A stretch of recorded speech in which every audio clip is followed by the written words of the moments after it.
Tapi hati-hati warning siap-siap. Ini kena suntik tengah hari, bahaya. Lepas lunch hour, kau memang nak tersandar.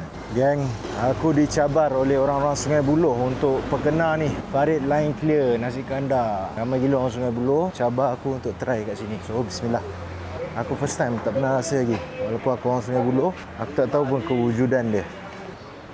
Sembahan joki dia. Kuah campur pedas.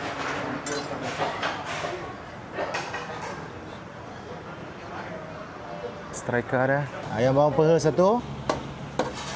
Ayam goreng peha satu. Bendi satu. Kasih telur sotong sikit. Okey, cukup. Okay kan, walaupun aku orang Sungai Buloh, first time aku nak rasa. Last video aku buat yang dekat Maju Ahmad tu, ramai gila cabar aku. Jom kenal Farid line clear kat Sungai Buloh. So kalau tengok first impression, memang kedai ni dah lama dan aku tak tahu. Dan aku terkejut ramai saja. Lepas tu nampak gaya ini memang kalau kena memang tersandar, nyari-nyari pensan. So suntikan pertama, bismillah. Okay, ada sun. Dia yang kategori liga-liga orang lama.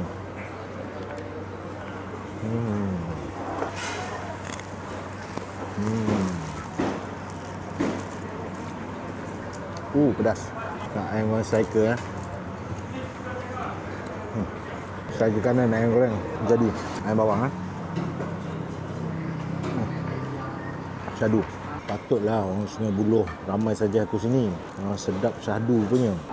Sulam dengan tembikai pula. Tapi hati-hati warning siap-siap. Ini kena suntik tengah hari, bahaya. Lepas lunch hour, kau memang nak tersandar. Confirm overdose. Aku boleh bagi 8/10. Prof Kandatologi sebenar nak ajak pergi suntik sekali. Dia nak datang ke KL, tolong saja kat mana patut bawa dia. Sebab dia DM aku tu. Tapi tolong tak, boleh bagi cadangan tak? Betul ke? Orang Penang rasa sini tak ada yang baik.